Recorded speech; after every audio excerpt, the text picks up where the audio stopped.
जागृत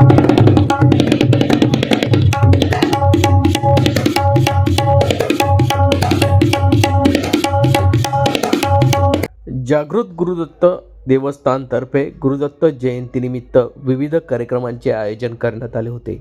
आज दत्त जयंतीचा उत्सव मोठ्या उत्साहाने साजरा करण्यात आला। जळगाव येथील कांचन नगरात श्री गुरुदत्त बहुउद्देशीय संस्थेतर्फे जागृत गुरुदत्त मंदिरात श्री गुरुदत्त जयंती मोठ्या उत्साहात व आनंदाने संपन्न झाली। दत्त जयंतीच्या पार्श्वभूमीवर आज दिनांक 4 डिसेंबर रोजी सकाळी 5 वाजता यावेळी दत्तगुरू यांच्या मूर्तीवर अभिषेक करण्यात आला। होम हवन, काकड आरती मंदिराचे विश्वस्त रितेश व ममता कोळी यांच्या हस्ते करण्यात आली। सकाळी 10 ते 12 वाजेच्या सुमारास हरिभक्त पारायण उमेश महाराज जळगावकर यांच्या काल्याचे कीर्तनाचे आयोजन यावेळी करण्यात आले होते।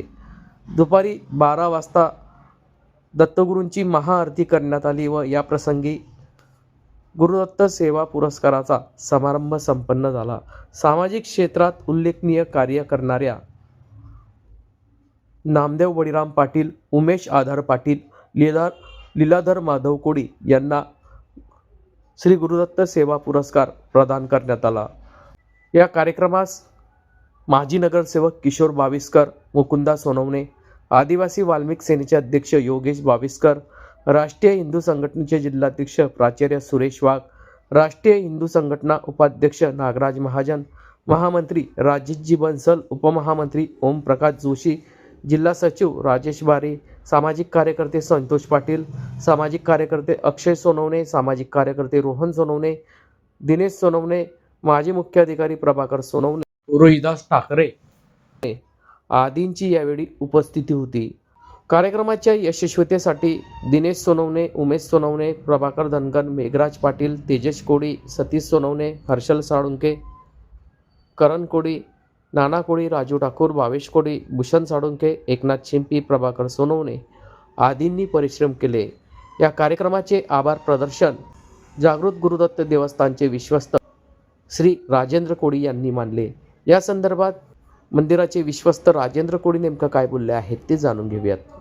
जयंती आहे, या ठिकाणी देशभरात विविध कार्यक्रमांचं आयोजन करण्यात आलं आहे। या जागृत गुरुदत्त देवस्थानतर्फेही आयोजन करण्यात आलं आहे। काय सांगाल, काय ख्याती आहे या मंदिराची आणि भाविकांनी मोठी गर्दी केली आहे? जागृत गुरुदत्त मंदिर कांचन नगर हे जे मंदिर आहे याला एक आम्ही शोक खातर जागृत म्हणत नाही। या मंदिराची ख्याती अशी आहे, जवळजवळ गेल्या 13 वर्ष जुनं मंदिर हे झालेलं आहे। ज्या टायमाला आम्ही मंदिराची पूजन केले, जागेची पूजन केले मंदिर बांधण्यासाठी, आज आम्ही पूजन केले आणि सकाळी जेवढ्या जागे आम्ही मंदिराची आखलेली होती त्या जागेवर ऑटोमॅटिक हजारो औदुंबराचे वृक्ष हे प्रकट झालेले होते। म्हणून या मंदिराला आम्ही जागृत असे नाव ठेवलेले आहे। आणि या मंदिरात वर्षभरातून जेही भाविक येतात, आपली मन्नत मागतात, त्यांची या मंदिरात इच्छापूर्ती होते। म्हणून तोरण येतात, पेढे येतात। म्हणून दत्त जयंतीच्या पार्श्वभूमीवर आम्ही दरवर्षी फार मोठ्या प्रमाणात 7 दिवसाचा सप्ताहाचं आयोजन करतो।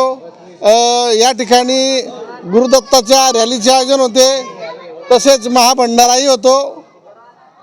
भाविक या ठिकाणी खूप मोठ्या संख्येने येतात, आपली मन्नत मानतात आणि त्यांची मन्नत या ठिकाणी पूर्ण होते, अशी या मंदिराची ख्याती आहे। राजेंद्र कोळी, विश्वस्त, जागृत गुरुदत्त मंदिर। तसेच या संदर्भात भाविक दिनेश सोनवणे यांनी अधिक माहिती दिली। लोकांचा पण येत असता काय आनंद वाटतो तुम्हाला? काय सांगाल, किती वर्षापासून या मंदिरात येत आहे?